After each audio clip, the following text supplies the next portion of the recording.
is José Victor Costantini. I'm from Brazil and I'm a senior at Montreal Academy. The worst feeling ever is getting to the end of the life and realize that I never truly lived. I would never imagine that my grandmother had never truly lived, so hearing that was shocking to me. A well-lived life has always been her main goal. She made this statement while she was lying in a hospital bed, and after 5 minutes of silence, me not knowing what to say, she explained it all.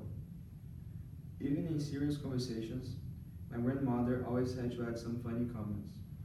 First, she told me that the person who never truly lived was the old woman who was in the room next to her that was complaining about useless things like the taste of the apple juice.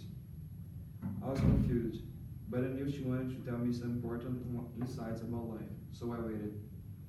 Then, I took a breath and I asked her what was her biggest regret in life. Her answer was the most meaningful insight that I ever heard. I do regret some things I did, but what I most regret are the things I did not do, the risks I never took, the dreams I didn't pursue. So please, my love, live the best life you can ever imagine and never forget what I'm telling you right now. After listening to that, I could not do anything else besides crying.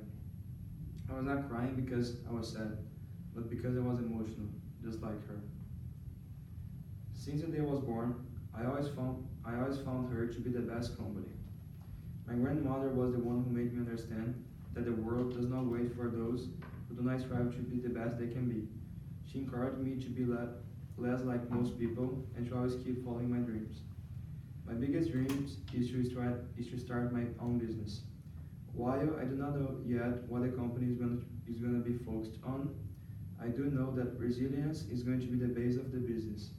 Resilience and originality will lead my business to be as innovative as the iPhone at the time it was launched. However, innovation is not the main goal. The main goal is to make a difference in other people's lives. In Brazil, my home country, not everyone has a long-term plan. Since I was a little child, my grandmother taught me to always save money and to not spend money foolishly. A few years later, her teachings led me to something unusual for teenagers in Brazil, to invest in the stock market.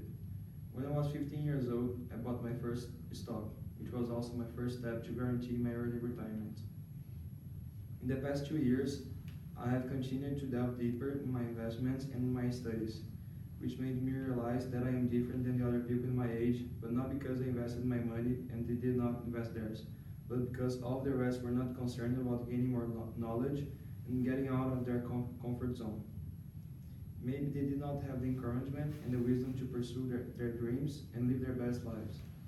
I can say for sure that I only am who I am today because of my grandmother, who has always been and will always be my biggest inspiration in life.